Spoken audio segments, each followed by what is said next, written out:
नमस्कार। आयुर्वेदी में आज हम लोग नए लेक्चर को लेकर आए हैं और बेसिक हम लोगों ने बहुत सारा लेक्चर कवर कर लिया है और आज हम एक और इम्पॉर्टेंट लेक्चर को लेके आए हुए हैं। और आज का टॉपिक जो बहुत इंपॉर्टेंट है, जो भी आप बेसिक चिकित्सा करते हैं उसमें ये सब चीज़ें यूज होती हैं। और चरक संहिता को जो हम देखते हैं, चरक संहिता का प्रयोजन जब हम पढ़ते हैं तो उस प्रयोजन में श्लोक आता है, छोटा सा रेफरेंस है जो ये बताता है कि धातु साम्यता ही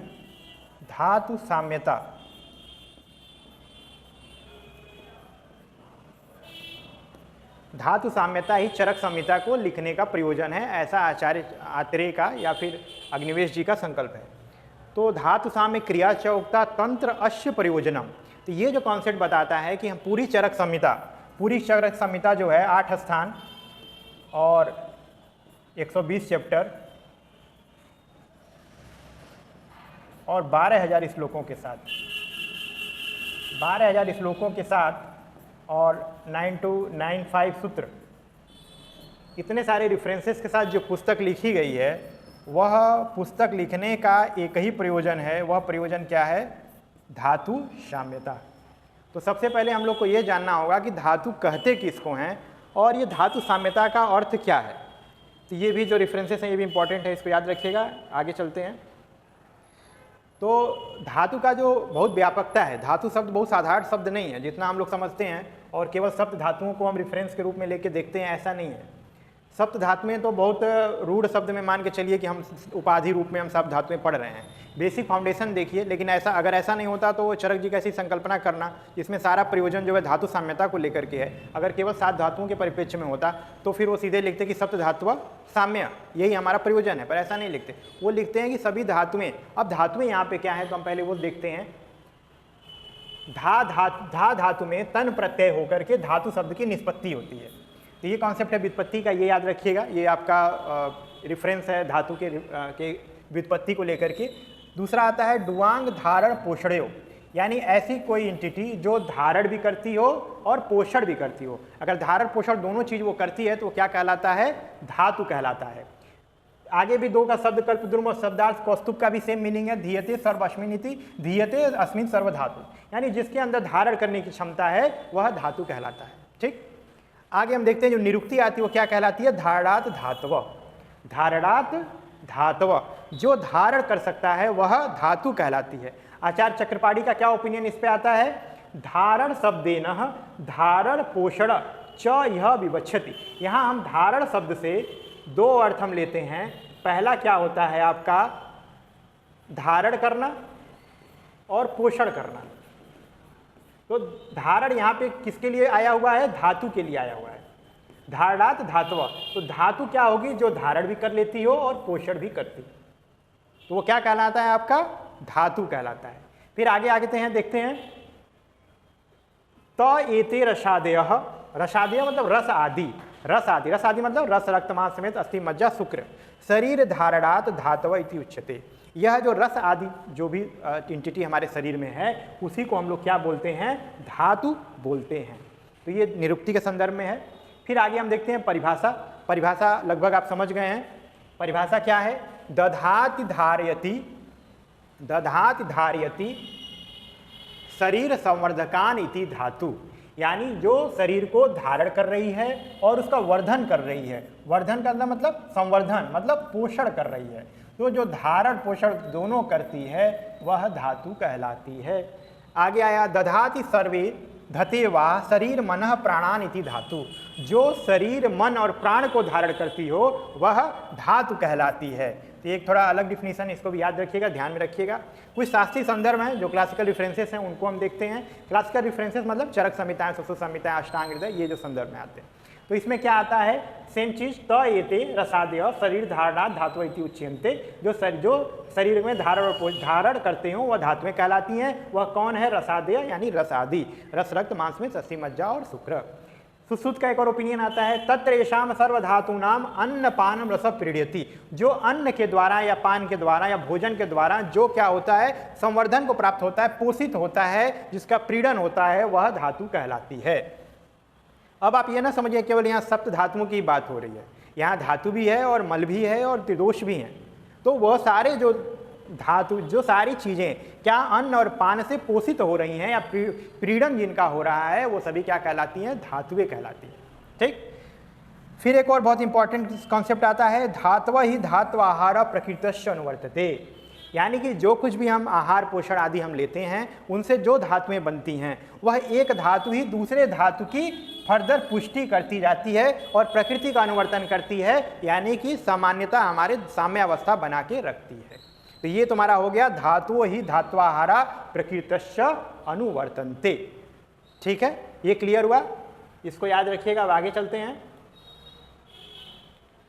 आगे आता है धातु शब्द की व्यापकता, जिसका थोड़ा थोड़ा मैं आपको फाउंडेशन में बता रहा था कि धातु शब्द इतना व्यापक है, वो इतना साधारण नहीं है। तो वो क्या है? दोष धातु मल मूलम ही शरीरम, दोष धातु मल मूलम ही शरीरम। ठीक, जब ये कॉन्सेप्ट आता है कि दोष धातु मल ये तीनों मिलकर के शरीर का मूल है, ससो जी का ओपिनियन है, दोष धातु मल मूलम ही शरीरम। तो यहाँ पे धातु किसको कह रहे हैं, मल किसको कह रहे हैं, दोष किसको कह रहे हैं, पहले हम ये समझ लेते हैं। तो दोष किसको कह रहे हैं? वातादि भी दुष्यंत इति दुष्या। ठीक, जो वात पित्त कफ हैं वह दोष हैं और वह जिसको दूषित करते हैं वह दुष्य कहलाते हैं। अब दुष्य कौन है? दुष्य धातु मलच, दुष्य क्या है? धातुएं और मल हैं। ठीक, आगे देखो, अब ये दो चीजें जो ओपिनियन है यही हमको समझना है। मलाक्षम अपि, मल क्या है? स्वेद मूत्रादय, यानी स्वेद मूत्र और पुरुष। ठीक, स्वमान स्थिता, जब वह अपने मान में यानी अपने फिजियोलॉजिकल लिमिट में रहेंगे तो क्या करेंगे? देह धारणा धातव, वह देह का धारण करते हैं और उस समय उनकी संज्ञा धातु की होती है। मल भी जब अपने फिजियोलॉजिकल लिमिट में है तो उनको हम धातु बोलेंगे।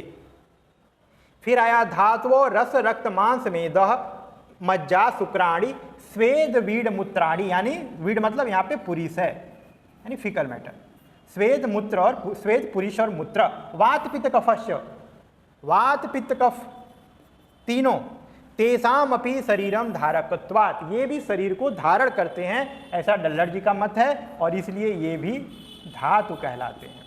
यानी दोष धातु मल मूलम ही शरीरम जब बात होती है तो यहाँ पे तीनों दोष धातुएं, या धातुएं जो रूढ़ में आप धातुएं समझते हैं, रस रक्त मांस में अस्थि मज्जा शुक्र और मल, ये तीनों चीजें धातु की संज्ञा दी जाती है। इसीलिए आचार्य ने वहां पे क्या बोल रखा है कि धातु साम्य ही इस तंत्र का प्रयोजन है। ठीक, यानी धातु साम्यता, इनकी साम्यावस्था, दोष धातु मल की साम्यावस्था ही क्या कहलाती है? आरोग्यता कहलाती है। दोष साम्यम आरोग्यता। ठीक, ये याद रखिएगा। आगे चलते हैं, धातु और उपधातु। तो छोटे छोटे कॉन्सेप्ट हैं, ये बेसिक है धातुओं का, तो हमें यहीं पे कवर करना पड़ेगा। तो थोड़ी तारतम्यता में दिक्कत हो सकती है आपको कि अभी व्यापकता चल रही थी, अब धातु उपधातु में अंतर आ गया, फिर तुरंत नेक्स्ट एक नया टॉपिक आ जाएगा, बट होगा धातु से रिलेटेड ही। तो क्या है धातु और उपधातु में अंतर? तो परिभाषा क्या है उपधातु की? उपमिति धातु भी इति उपधातु, उपमिति धातु भी इति उपधातु। जो उपविशन का मतलब क्या होता है? नजदीक होना, यानी किसी कैरेक्टर में वो धातु के कुछ कुछ करीब है। जैसे प्रिंसिपल होते हैं, वाइस प्रिंसिपल होते हैं, ठीक, अध्यक्ष उपाध्यक्ष होते हैं, तो अध्यक्ष के पावर कुछ ज़्यादा रहते हैं, उपाध्यक्ष के उनके थोड़े से कम रहते हैं। उसी तरह से क्या है, धातुएं जो हैं उपधातु में थोड़ा सा अंतर होता है। वह अंतर क्या है? धातु में धारण और पोषण दोनों की क्षमता होती है और उपधातु केवल धारण करता है। वह अगली कोई उपधातु या धातु निर्माण में किसी प्रकार से सहायक नहीं होता है, वह केवल धारण करता है, इसलिए हम इसको उपधातु बोलते हैं। और धातु में धारण और पोषण करती हैं, इसीलिए परिभाषा क्या कह रही है? उपमितम धातु भी इति उपधातु, ऐसा जो धातु के करीब हो, यानी उससे थोड़ा मिलता जुलता कैरेक्टर का हो, उसको हम उपधातु बोलेंगे। तो ये याद रखिएगा। अब आगे चलते हैं। आगे आता है धातु संख्या। धातु संख्या का कॉन्सेप्ट क्या कह रहा है?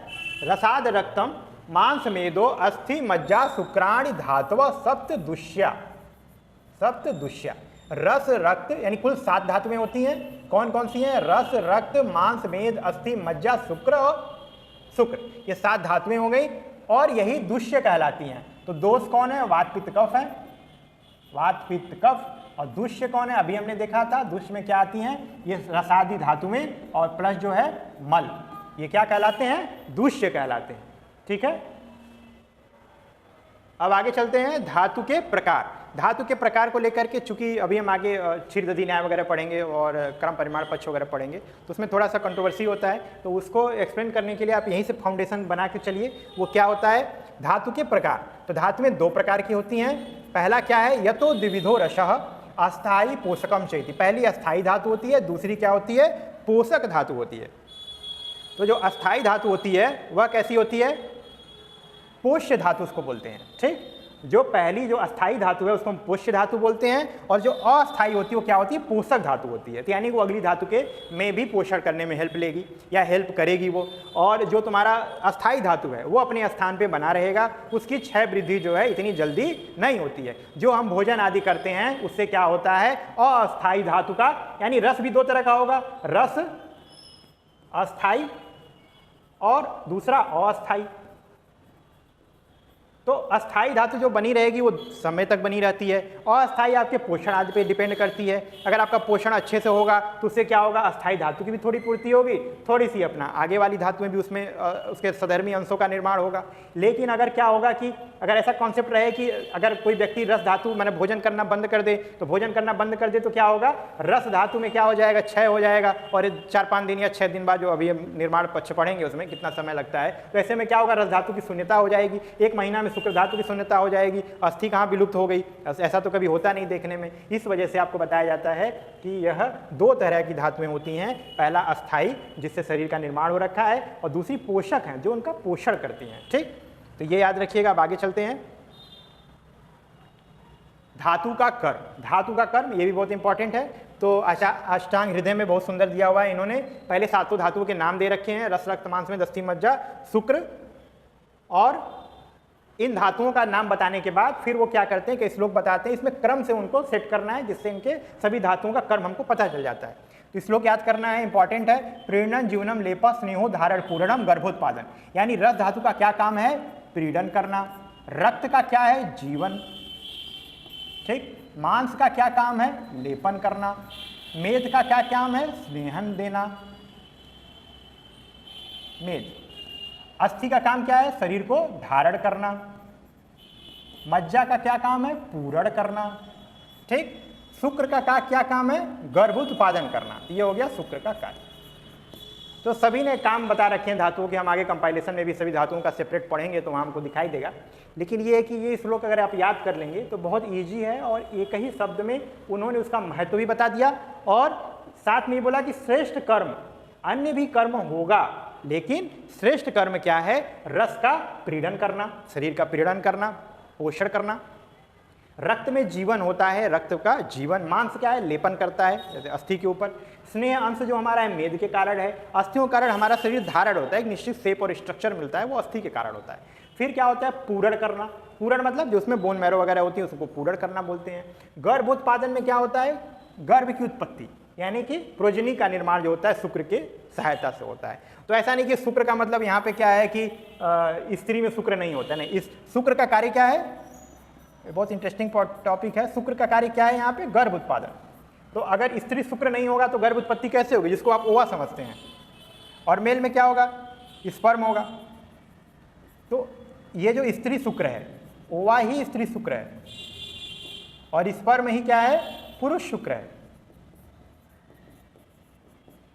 इसलिए इस चीज को याद रखिए कि स्त्री 6 धातु की तो नहीं हो जाएगी ना। अगर शुक्र का मतलब आप बहुत रूढ़ी में अगर ये सीमेन ले रहे होंगे तो स्त्री 6 धातु की हो जाएगी। स्त्री में तो सीमेन मिलता नहीं है। लेकिन आचार्य का जो मत है वो देखिए कि शुक्र का कार्य क्या है, गर्भ उत्पादन। तो गर्भ में जो भी उत्पादन में जो भी सहायक चीज होगी वो क्या कहलाएगी, आपकी शुक्र कहलाएगी। तो गर्भ उत्पादन में स्त्री से क्या सहायता मिलती है हमको, ओवा मिलता है, और पुरुष से क्या मिलता है, स्पर्म मिलता है। इसलिए ओवा स्त्री शुक्र है और स्पर्म जो है पुरुष शुक्र है। ठीक है, ये क्लियर हुआ, बहुत अच्छा कॉन्सेप्ट है, याद रखिएगा। अब आगे चल रहे हैं, धातु पोषण क्रम। धातु पोषण क्रम वो आगे जो आपने पढ़ रखा है वो इसका डिस्कशन होगा, लेकिन हमें पहले बेसिक फंडामेंटल उसका देखना है। वो देखते हैं क्या है। धातु पोषण क्रम में पहला कॉन्सेप्ट आता है, रसाद रक्तम ततो न मांसन, मांसन मेद अस्थतो अस्थि च अस्थनो मज्जा ततः शुक्र शुक्रात गर्भ प्रसादज। ठीक, तो कहने का मतलब है रस से रक्त बनेगा, रक्त से मांस बनेगा, मांस से मेद, मेद से अस्थि, अस्थि से मज्जा, मज्जा से शुक्र, और शुक्र जो है अल्टीमेटली गर्भ की उत्पत्ति में सहायक होता है। तो धातु का पोषण क्या है, रस से लेकर के शुक्र तक इसमें इस श्लोक के माध्यम से हमें पता चलता है। ठीक, दूसरा क्या है, विविध असित पीत लीढ़, यानी कि जो भी हम भोजन करते हैं, असित मतलब भोजन करने में भोजन के ये प्रकार हैं, असित हो गया, पीत हो गया जो पीते हैं, जो खाते हैं, जो लीढ़ यानी लेह जो पदार्थ होते हैं, इस तरह के तमाम तरह के हम आहार क्लासिफिकेशन हमने देख रखा है। तो उसमें हमने क्या पढ़ा था कि तमाम तरह के आहार के भेद होते हैं, उनको जब हम भोजन करते हैं तो उसमें क्या होता है, पाचक अग्नि या जठ अग्नि का कार्य होता है, फिर भूताग्नियाँ कार्य करती हैं, फिर धातु अग्नियाँ काम करती हैं, उसके बाद क्या होता है, आहार रस का निर्माण होता है। उस आहार रस में क्या होता है कि फिर उस पर रसाग्नि कार्य करेगी तो रस धातु का निर्माण होगा, फिर रस पे फिर अपना आगे जो रक्त सधर्मी अंश उससे निकलेगा, फिर उस पर रक्ताग्नि कार्य करेगी। तो फिर ऐसे क्या होता है, एक धातु ही दूसरे धातु की उत्पत्ति में सहायक होता है, जो कि इस श्लोक के द्वारा स्पष्ट हो रहा है। ठीक है, अब हम आगे देखते हैं कि चरक चिकित्सा का एक ओपिनियन ये भी आता है, यथा श्व उष्मणेन पाकः शरीर यान्ति धातवः श्रुतसाम च यथा स्वेन धातु पुष्यति धातु च। तो ये इसके लिए है कि जो अपने अपने धातुओं में जो अग्नि है वह पाक में शामिल होती है, और वह पाक के उपरांत क्या होता है, वह अगली धातु के लिए एक धातु दूसरे धातु के लिए सबस्ट्रेट देती है। एक तरीके से ये समझिए, रस जो है अपनी तो पोषण कर ही रहा है, अपना उपधातु भी बना रहा है, और साथ में क्या हो रहा है, रक्त धातु के लिए एक रक्त सधर्मी अंश भी दे रहा है, जिससे रक्त धातु बन रहा है, फिर अपनी उपधातु बना रही है। तो एक धातु दूसरे धातु की उत्पत्ति में सहायक है, धातु पुष्यति धातुज।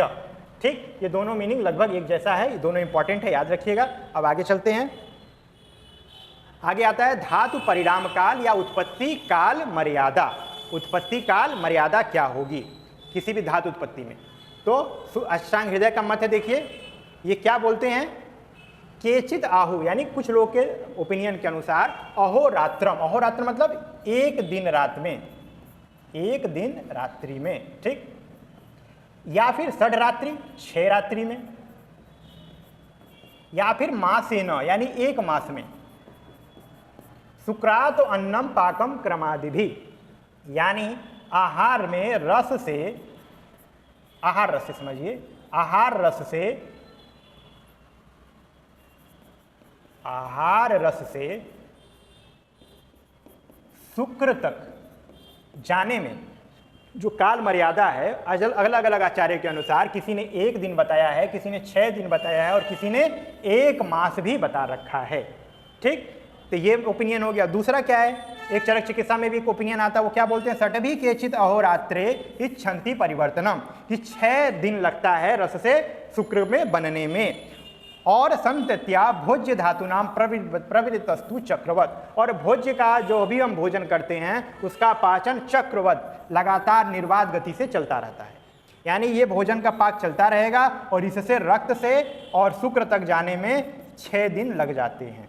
ऐसा एक मत चरक चिकित्सा 15 ग्रहणी दोष चिकित्सा में आता है। तो ये दोनों ध्यान में रखिएगा। अब आगे चलते हैं, पराशर का मत। पराशर का मत अब वैसे तो यूजी लेवल में इंपॉर्टेंट नहीं है, लेकिन क्वेश्चंस यहाँ से आते हैं, अब पूछा जाता है, तो इसको याद रखिएगा। कुछ ज़्यादा याद करने लायक है नहीं, 2-3 ओपिनियन है, उसको हमें ध्यान देना है। तो अष्टांग हृदय का हमने देख ही लिया, और चरक जी का भी देख लिया, पराशर जी का भी देखते हैं। तो क्या आता है, पराशरो अष्टरात्रेण, यह 8 रात्रि में बताते हैं क्या होता है, परिणामन शुक्रत्वम यतीति संगीरत, यानी परिणाम यानी पाक काल में 8 रात्रि लगता है, तब शुक्र का निर्माण होता है। तथा च आहारो अद्यतनो यश्व, यानी आहार रस से पहला दिन तो आहार रस ही बनता है, दूसरे दिन रसत्वम च गच्छति, रस धातु का निर्माण होता है, तीसरे दिन सोडी, चतुर्थे दिन मांस, पंचमें दिन मेद, सप्तमें दिन अस्थि, सप्तमें दिन अस्थि, फिर मज्जा दिन, 8वें दिन शुक्र का निर्माण होता है। शुक्रम इति दिवसे च अष्टम निर्णामा। ठीक है, याद रखिएगा, इजी है। अब इसका टेबल भी हमारे पास देख लीजिए। अब याद क्या करना है इसमें, कि एक तो याद रखना है कि पराशर के अनुसार 8 दिन में शुक्र धातु का निर्माण होता है, और दूसरा पहले दिन रस धातु नहीं बनती, पहले दिन आहार रस बनता है। ठीक, पहले दिन क्या बनेगा, आहार रस बनेगा, और 8वें दिन जाकर के शुक्र धातु का निर्माण होता है। फिर एक एक दिन का अंतर आपको समझ में आ जाएगा कि पहले दिन आहार रस बना, दूसरे दिन रस धातु, तीसरे दिन रक्त, चौथे दिन मांस, 5वें दिन मेद, 6ठे दिन अस्थि, 7वें दिन मज्जा धातु का निर्माण होता है। तो आचार्य पराशर का ये मत है, याद रखिएगा। 2 बातें याद रखनी यहाँ पे, कि पहले दिन केवल आहार रस बनता है, और 8वें दिन शुक्र धातु का निर्माण होता है। ठीक है, आगे चलें। अब आगे आता है सुश्रुत का भी ओपिनियन है। सुश्रुत का ओपिनियन क्या है, स खलु त्रिड़ी कला त्रीणी कला सहस्त्राणी पंचदश च कला एकम अस्मिनम धातवा उत्तिष्ठते, यानी कि एक कला पार करने में, क्योंकि कला का वर्णन आचार्य सुश्रुत ने कर रखा है, तो मासेन रस शुक्रे क्षीणाम च आर्थम भवति, और एक मास में रस से शुक्र या आर्थों का निर्माण होता है। क्या बोलते हैं, ये नंबर याद रख लीजिएगा कि एक कला में 3015 इतना तक एक धातु में ठहरता है। इस प्रकार एक महीने में आहार पुरुषों में शुक्र और स्त्रियों में आर्थो रूप में परिवर्तित हो जाता है, और तथा शुक्र रस से शुक्र बनने में 18,090 कला का समय लगता है। इस प्रकार प्रत्येक धातु के बनने में 5 दिन। तो अब क्या याद करना है कि एक रस में या एक कला में कितनी समय तक ठहरता है वो, तो 3015, ठीक, और रस से शुक्र बनने में 1 मास लगता है, और इस हिसाब से कितना हो गया 18,090 कला, और प्रत्येक धातु एक धातु बनने में क्या होता है 5-5 दिन लगते हैं, ठीक, प्रत्येक धातु में। इस प्रकार वह पूरे आपके 1 मास का समय लग जाता है। तो ये याद रख लीजिएगा, नंबर याद रख लीजिएगा, त्रीणी कला सहस्त्राणी पंचदश च कला एकस्मिन् धातवा उत्तिष्ठते एवं मासेन रस शुक्रे च आर्थवम भवति, यानी शुक्र और आर्थव बनने में इस प्रकार कुल 1 मास का समय लगता है। आगे आते हैं, ये बताता है कि सुश्रुत का ओपिनियन है कि 1 मास लगता ठीक है, बट क्या है कि सततम भोज्य धातु नाम प्रविदस्तु चक्रवत, तो भोज्य जो भी हमने भोजन कर रखा है, जो भी पच गया है, वह पाचन लगातार चलने वाली प्रक्रिया है, चक्रवत चलता है, ठीक, और चक्रवत चलता है तो जो उससे भी परिणति मिलेगी, यानी जो हमें इसेंस मिलने वाला है वह कैसा मिलेगा, शब्द अर्ची जल। शब्द मतलब आगे फिर रिपीट होगा, लेकिन अभी मैं बता दे रहा हूँ, शब्द मतलब तिर्यक गति वाला। कोई चीज़ मैं बोल रहा हूँ तो तीनों दिशा में जा रहा है, वहाँ भी सुनाई दे रहा है, वहाँ भी सुनाई दे रहा है, आपको भी सुनाई दे रहा है, तो ऐसे में क्या हो गया कि वह शब्द की गति हो गई, तिर्यक गति हो गई, ठीक, तीनों दिशा में। जल क्या हो गया, अधोगति को बताता है, ठीक। अर्ची क्या बताता है, ऊर्ध्वगति को बताता है। तो कहने का मतलब है कि जो चक्र का परिवर्तन हो रहा है, जो भी भोजन का आहार पाक हो रहा है, वह 3 तरह से हो सकता है, शब्द अर्ची जल संतानवत। तो अभी मैं इसकी वो अभी आगे ओपिनियन आएगा इसमें, तो इसका एक्सप्लेनेशन भी आएगा, तो हम वहाँ इसको देखेंगे कि जैसे अर्ची है तो क्या होगा, बहुत तेजी से फैलने वाला, शब्द वाला बहुत तेजी से पाक में परिवर्तन होने वाला, और जल वाला मंद गति से होने वाला, तो ऐसा ओपिनियन है, ठीक है। अब कोई भी हम आहार लेते हैं तो क्या होता है, वो 3 तरह के परिणाम देता है, उसी को हम लोग क्या बोलते हैं, त्रिविध परिणामवाद। त्रिविध परिणामवाद में क्या होता है, कोई भी आहार आप लेंगे तो उस आहार से 3 चीजें हमें प्राप्त होंगी। पहला क्या होता है, तेसाम रसादीनाम मल स्थूल अणु भाग विशेष त्रिविधम परिणामो भवंती। क्या है, पहला क्या मिलेगा, स्थूल भाग, दूसरा क्या मिलेगा, सूक्ष्म भाग, और तीसरा क्या मिलेगा, मल भाग, ठीक। तो जो स्थूल भाग होता है उससे क्या, उसको हम क्या बोल सकते हैं, अस्थायी धातु बोल सकते हैं, पोष्य भाग बोल सकते हैं, और वह उपधातु के निर्माण में सहायक हो, ठीक, या उसी को आप उपधातु बोल दीजिए, ठीक। सूक्ष्म भाग से जो मिलेगा उससे क्या होगा, अस्थायी धातु बनेगी, और उसी को हम लोग पोषक भाग बोलते हैं।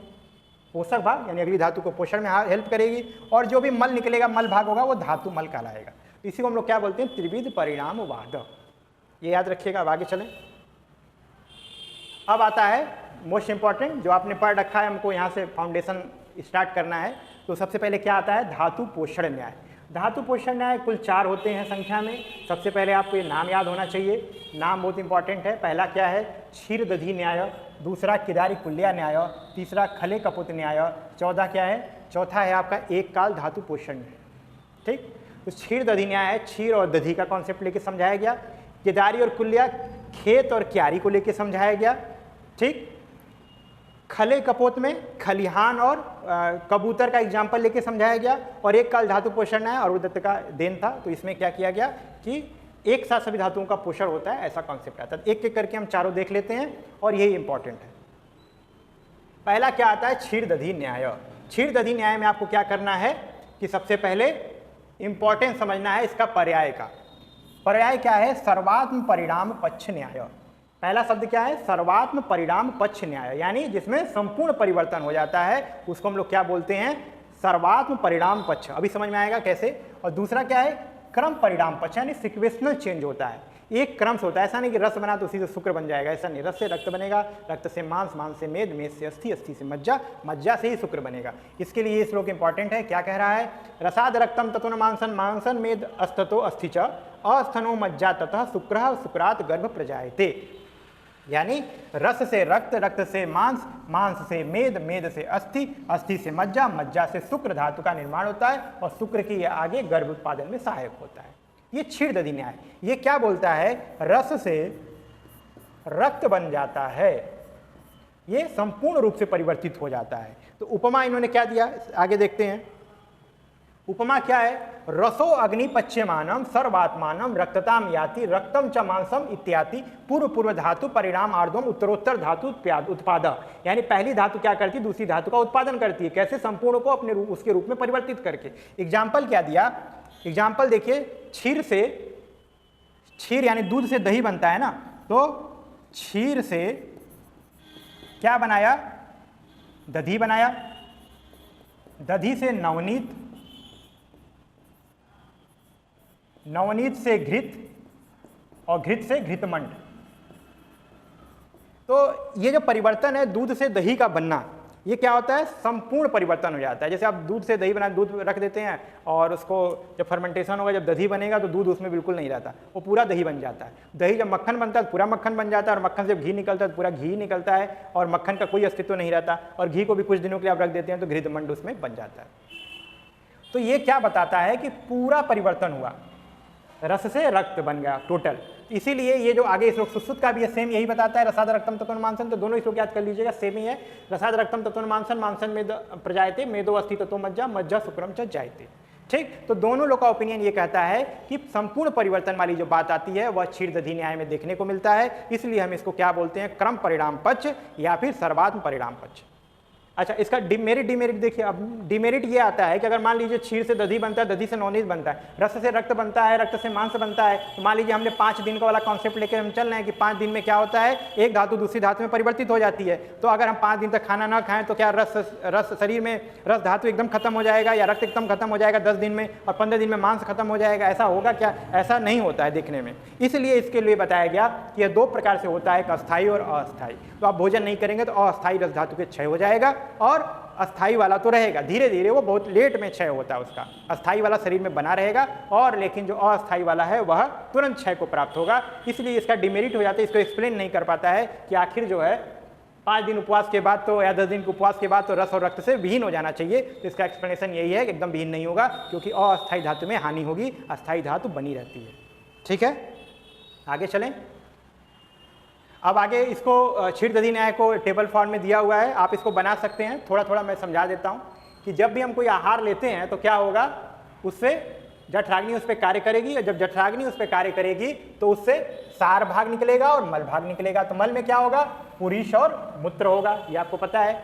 फिर क्या है, मल भाग में क्या निकलेगा, अब देखिए 3 चीजें इससे बनेंगी। त्रिविध परिणामवाद, तो त्रिविध परिणामवाद से पहला क्या, स्थूल भाग बनेगा जो रस धातु कहलाएगा। ठीक, और उसी समय इसका मल भी बनेगा, जो मल बनेगा वो क्या कहलाएगा, कफ कहलाएगा। और एक सूक्ष्म भाग इसका बनेगा।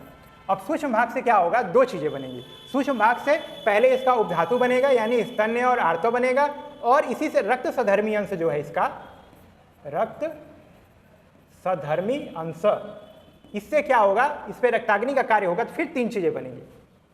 पहला क्या बनेगा, स्थूल भाग बनेगा, तो उससे रक्त धातु कहलाएगा वो। दूसरे नंबर पे क्या होगा, इधर मल देख लीजिए, मल बन जाएगा, पित्त के रूप में आपको प्राप्त हो जाएगा, वहां कफ के रूप में प्राप्त हुआ था। फिर सूक्ष्म भाग बनेगा। सूक्ष्म भाग मतलब अपमांस सधर्मी अंश है। तो सूक्ष्म भाग पे फिर क्या होगा, फिर से क्या होगा, एक उपधातु बनेगा और अगली वाली मांस धातु बन जाएगी। ठीक, तो मांस धातु वाला फिर क्या करेगा, स्थूल मांस बना रहा है, और इसका भी सूक्ष्म भाग बनेगा, इसमें भी मल निकलेगा। तो मल क्या निकलेगा, खमल निकलेगा। तो जो 3 चीजें हमेशा मिलेंगी आपको। तो आहार पे जब भी कार्य होगा तो उसमें सार बनेगा, कीट बनेगा, जो इसको स्थूल पाचन बोलते हैं। और फिर आगे क्या होगा, एक स्थूल भाग बनेगा, एक मल बनेगा, एक सूक्ष्म भाग बनेगा। सूक्ष्म भाग आगे क्या करता है, उपधातु और अगली धातु बनाने में मदद करता है। इस प्रकार से आप सब लोग की बुक्स में दिया हुआ है, आप इसको आगे ऐसे ही टेबल फॉर्म में बना सकते हैं। लास्ट में जब आप आएंगे तो क्या होगा, यहाँ पे जब शुक्राग्नि कार्य करेगी तो स्थूल भाग से शुक्र तो बनेगा, और एक उपधातु के रूप में कहेंगे कॉन्सेप्ट में आता है, तो उसको आप यहाँ पे ओज दे रखा है, ओज बन सकता है, ओज उत्पत्ति हो सकती है, क्योंकि शुक्रांतम परम ओज, शुक्र धातु का अंतिम जब लास्ट में आता है तो ओज ही बनता है, और मल कोई नहीं होता, ऐसा कॉन्सेप्ट है। ठीक है, तो ये क्लियर हुआ आपको। अब आगे चलते हैं। केदारी कुल्या न्याय। केदारी कुल्या न्याय जो है बहुत इंपॉर्टेंट है। केदारी मतलब क्या होता है, क्यारी, और कुल्या मतलब क्या होता है, नाली। कुल्या मतलब क्या हो गया, नाली। ठीक, और केदारी मतलब क्यारी, क्यारी या खेत समझ लीजिए। ठीक, ये बताता है कि उसमें तो पूरा परिवर्तन हो रहा था, एक से बाद एक के बाद एक परिवर्तन होता चला जा रहा था। इसमें क्या बताता है कि रस और रक्त जो प्रथम बनते हैं, फिर रक्त स्थान संबनातम रक्त सादृश्यम अनुभवती रक्तम च रक्त समानेन सेम पोषयति। तो ये कॉन्सेप्ट आपको श्लोक के द्वारा तो नहीं, और मैं आगे जी बता दे रहा है टेबल के द्वारा। ठीक है, इसमें भी क्या होगा, इसमें आप देखिए ये और इजी है। ये कहता है कि जब भी हम आहार पाक करेंगे तो क्या होगा, केदारी कुल्या न्याय में क्या होता है, पंचभौतिक होगा, तो उसमें स्थूल पाचन होगा, आहार रस बनेगा और किट बनेगा, यानी मूत्र और पुरुष बन गया। अब क्या होगा, यहाँ पे रसाशय, ये क्या है, रक्ताशय। ठीक, तो रस धातु में जब पहुंचेगा तो वहां पे क्या होगा, रसाग्नि कार्य करेगी, और रसाग्नि कार्य करेगी तो सार और किट बनेगा, और सार किट में रस धातु बनाएगा पहले, और उपधातु बनेगी स्तन्य और आर्थो। इसी तरह रक्त में आएगा तो रक्ताग्नि में फिर क्या होगा, रक्ताशय में जैसे पहुंचेगा, क्या पहुंच रहा है, आहार रस। ये आहार रस की गति है जो धीरे धीरे सभी जगह जा रही है। ठीक, तो वहां पे क्या होगा, सार बनेगा, किट बनेगा, किट में पित्त बन जाएगा, रक्त धातु बनेगा, उपधातु बन जाएगी कंडराशिरा, और इजी है। फिर उसके बाद मांस में आएगा, मांसाग्नि कार्य करेगी, सार बनेगा, किट बनेगा, मांस धातु बन जाएगी, और वसा और सत्वचाएं बन जाएगी। मेदों में आएगा तो सेम है, सार किट मेदो धातु और स्नायु बनेगा उपधातु के रूप में। अस्थि में आएगी तो क्या होगा, सार में अस्थि धातु बनेगी, किट में नख और रोम बनेगा, उपधातु नहीं बताएगी। फिर मज्जा में आएगा तो मज्जा अग्नि बनेगा, सार और किट बनेगा, मज्जा धातु बना देगी, चरक जी का ओपिनियन है। ठीक, शुक्र में आएगा शुक्राग्नि, सार बनेगा और ओज बन जाएगा। ठीक, ये कॉन्सेप्ट क्या है कि खेत है, कुल्या और न्याय वाला जो है खेत है, और खेत में आपका जो है पानी सींचते हैं तो जो क्यारी पहले आ जाएगी उसको पहले मिल जाएगा। ठीक, तो मान लीजिए रस का है, ये रक्त का है, ये मांस का है, इसी तरह से मेद मज्जा शुक्र तक चला जाएगा। ये तो जो आपका ये सारा क्या हो जाएगा, ये केदारी कहलाएगा। ये सारा क्या हो गया, केदारी हो गया। और ये जो पाइपलाइन जा रही है, ये पानी जब सींचते हैं तो ये हो जाएगा कुल्या। कुल्या, ठीक, कुल्या मतलब नाली। अब ये कॉन्सेप्ट आपका बन गया आहार पोषण का केदारी कुल्या न्याय के द्वारा। ठीक, तो इसके भी कुछ डिमेरिट हैं कि भाई वैसे मान लीजिए क्रम से आएगा तो अगर तो जो ऐसी चीज़ें होती हैं जैसे वृक्ष औषधियाँ होती हैं तुरंत कार्य कर लेती हैं, इस हिसाब से तो बहुत देर में आना चाहिए, है ना। शुक्र की उत्पत्ति सबसे लास्ट में होनी चाहिए, लेकिन वो वृक्ष औषधियाँ जो हैं या रसायन जो हैं वो तुरंत 24 घंटे में कार्य करते हैं, 8 प्रहर में कार्य कर लेते हैं। या फिर जो त्वरित औषधियाँ कार्य करने वाली हैं उनका पोषण इस हिसाब से कैसे होगा, तो ये कॉन्सेप्ट आता है। ठीक, आगे चलते हैं। उसको भी एक्सप्लेन करने के लिए क्या है, खले कपोत न्याय। खले कपोत न्याय तीसरा न्याय है। इसमें क्या होता है, खले मतलब क्या होता है खलियान, कपोत मतलब क्या होता है कबूतर। तो ये बोलते हैं जैसे हम लोग अन्न का अगर हम लोग उपजाऊ खेती वगैरह करते हैं तो जो उपज तैयार होती है तो उसको क्या करते हैं, खलियान में एक जगह इकट्ठा करते हैं। तो वहाँ पे बहुत सारे पशु पक्षी आते हैं, तो पक्षी जो भी आते हैं वो क्या करते हैं, अपने मुँह में दाना उठाते हैं और उसको लेकर अपने घोंसले की तरफ चले जाते हैं। तो ये कॉन्सेप्ट ये कहता है कि जिस पक्षी का घर नज़दीक होगा वो जल्दी घर पहुँच जाएगा, और जिस पक्षी का घर दूर होगा वो देर में पहुँचेगा। तो एग्जाम्पल में क्या लिया इन्होंने, कपोत यानी कबूतर। तो जो कबूतर का घर नज़दीक होगा, घोंसला नज़दीक होगा, वो खलियान से जल्दी अन्न लेके चला जाएगा। तो ये बोलते हैं कि रस धातु चूंकि प्रथम धातु होती है, इसलिए रस धातु का पोषण प्रथम हो जाएगा क्योंकि उसको जल्दी पोषण मिल जाएगा। और जो शुक्र धातु है जब लास्ट में है वहाँ पे जब पहुँचना होगा तो उसको लेट पहुँचेगा क्योंकि वह सातवीं धातु है। तो ये कि बताते हैं कि जो जितना दूर होगा उसको उतनी देर में पोषण मिलेगा। ठीक, अच्छा इसको आप एक के द्वारा, अच्छा मैं पहले समझा देता हूँ पूरा, उसको फिर बताता हूँ। तो इसका एग्जाम्पल ये देख लीजिए, इन्होंने बता रखा है जैसे आहार रस, ये खलियान है आपका, एक जगह इकट्ठा हो रखा है। रस रक्त मांस में रस्सी मज्जा व शुक्र सोतस है। अग्नियाँ है, रस रक्त अग्नि मांस शुक्र तक जाता है। तो रस पे कार्य करेगा रसाग्नि, तो सार बनेगा, कित्त बनेगा। रक्त पे कार्य करेगा, मांस पे कार्य करेगा, मेद पे करेगा, अस्थि पे करेगा, मज्जा पे करेगा और शुक्र पे करेगा। इस प्रकार क्या होगा, सारा का सार किट आपका बनता चला जाएगा। ये खले कपोत न्याय को इसके द्वारा हम समझते हैं। अच्छा फिर आगे चलते हैं। आगे आता है अरुण दत्त जी का एक काल धातु पोषण न्याय। एक काल धातु पोषण न्याय ये कहता है एक ही समय में सभी धातुओं का पोषण हो जाता है। ये अलग अलग या नज़दीक दूर या एक पहले है एक बाद में है, ऐसा संभव नहीं है। तो वो क्या बोलते हैं, आहार रसा एक कालम सप्तसु धातु सोतस प्रविशाति रस रक्ताद्यो धातवः उत्पद्यते इति एक काल धातु पोषण पक्ष। यानी एक ही समय में रस और रक्त मांस में दसी मज्जा शुक्र सभी धातुओं में आहार रस पहुंच जाता है। ये जो कॉन्सेप्ट है वो क्या कहलाता है आपका, एक काल धातु पोषण न्याय कहलाता है। चूंकि स्पेसिफिक है, अरुण दत्त ने दिया है, अष्टांग हृदय के टीकाकार, याद रखिएगा। इसके लिए सपोर्टिव श्लोक जो मिलता है आपको ये मिलता है कि ब्यानेन रस धातु ही विक्षेपो उचित कर्मणा युगपत सर्वतो अजस्रम अजस्रम देहे विक्षेपति सदा। यानी क्या बोलता है, ब्यान वायु जो क्या करती है, रस धातु यानी आहार रस को या रस धातु जो प्रथम धातु बन गई है उसको क्या करती है, पूरे शरीर में एक साथ विक्षेपित कर देती है, एक साथ रस संवहन को करती है। उससे क्या होता है, एक साथ सभी धातुओं को या सभी सेल्स को हमारे पोषण मिल जाता है। ठीक, तो ये कॉन्सेप्ट ये बताता है कि सभी धातुओं को एक साथ ही सारा पोषण मिल जाता है। ठीक, आगे देखते हैं। अच्छा, आगे मिलने का एक साथ मिल जाता है या फिर देर में मिलता है, इसको कैसे एक्सप्लेन करें? इसको एक्सप्लेन करने का तरीका यह है कि आचार्य चक्रपाणी ने क्या लिखा है वो हम देखते हैं। पहले सुश्रुत का ओपिनियन देख लेते हैं। शब्द अर्ची जल संतानवद गुणा विशेषण अनुधायित्य शरीरम केवलम, यानी कि आहार रस हमारे शरीर में कैसे जाता है, रस रक्त मांस मेद अस्थि मज्जा शुक्र में कैसे फैलता है, शब्द अर्ची और जल के समान। तो इस दृष्टांत के द्वारा वो क्या बताते हैं कि अगर जल जैसा आपका पोषण क्रम होगा, जैसी आपकी अग्नि होगी, अग्नि को कॉन्सेप्ट को लेकर समझाते हैं। अगर आपकी अग्नि मंद है तो क्या होगा, मास पर्यंतेन शुक्रार्थ, यानी आपकी अग्नि जो है मंद है, जल के समान है, तो क्या होगा, एक मास पूरा लग जाएगा रस से शुक्र के बनने में। ठीक, संतान शब्द संतान दृष्ट के हेतु न अति शीघ्रम न अति चिरावत, यानी अगर शब्द जैसा, यानी सम मान के चलिए, सम मान के चलिए, अग्नि आपकी क्या है, सम है, तो क्या होगा, न अधिक देर में, अधिक देर भी नहीं होगी और जल्दी भी नहीं होगा, यानी सम मात्रा में जल्दी भी नहीं होगा, परिवर्तन यानी सम परिवर्तन होगा। ठीक, और अगर आपकी अग्नि जो है तीक्ष्ण है तो क्या होगा, अति शीघ्रम शुक्रोत्पत्ति, यानी अग्नि के समान आपका है, तो क्या होगा, अग्नि के समान अगर आपकी जठर अग्नि है तो जल्दी जल्दी जो परिवर्तन होता है उससे क्या होगा, तीव्र परिवर्तन हो जाएगा।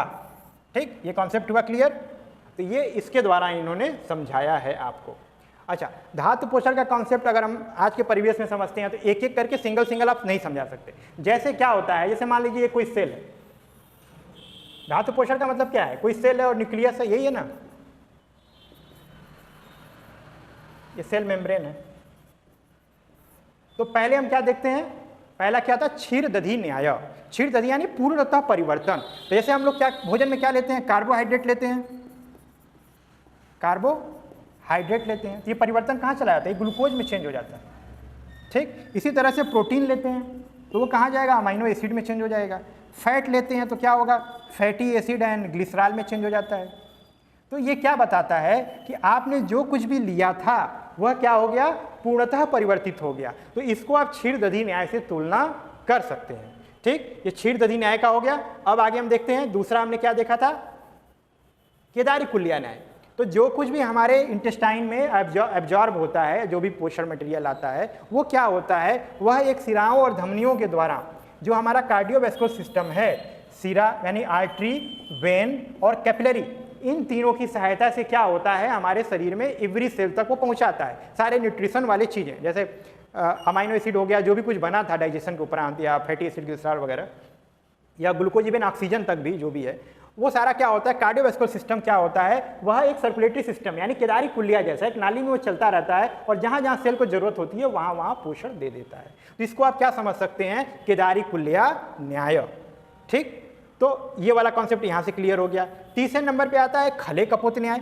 अब खले कपोत न्याय क्या होता है, जिसमें एक व्यक्ति जो है वह कुछ सामान लेकर के, या एक कबूतर जो सामान लेके जा रहा है उसको क्या है, वो क्या होता है, वो कैरियर बाउंड जितने भी आपके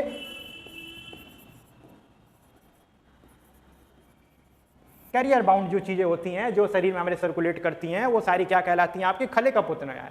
ऑक्सीजन यूं ही नहीं चला जाता, ऑक्सीजन को ले जाने के लिए क्या होता है, आपके अंदर हीमोग्लोबिन होता है, Hb से वो बाइंड होकर ऑक्सीजन जाता है शरीर में, यूं ही नहीं जाता। तो ये क्या होता है, कैरियर बाउंड। जैसे ग्लूकोज का भी अगर मान लीजिए सेल के अंदर एंट्री करना है तो ऑस्मोसिस होता है, डिफ्यूजन होता है, बहुत सारी चीज़ें अंदर से बाहर जाती हैं, या फिर बहुत सारे चैनल होते हैं, तो वो क्या होता है, स्पेसिफिक होते हैं, फैसिलिटेड डिफ्यूजन होते हैं, जहाँ एक व्यक्ति, जहाँ एक कैटलिस्ट जो है हेल्प करता है या फैसिलिटेट करता है कि एक आयन अंदर से बाहर जाए, दूसरा बाहर से अंदर आए। तो ये वाला कॉन्सेप्ट को आप किससे समझ सकते हैं, खले कपोत न्याय को। ठीक, अब आता है आपका इसमें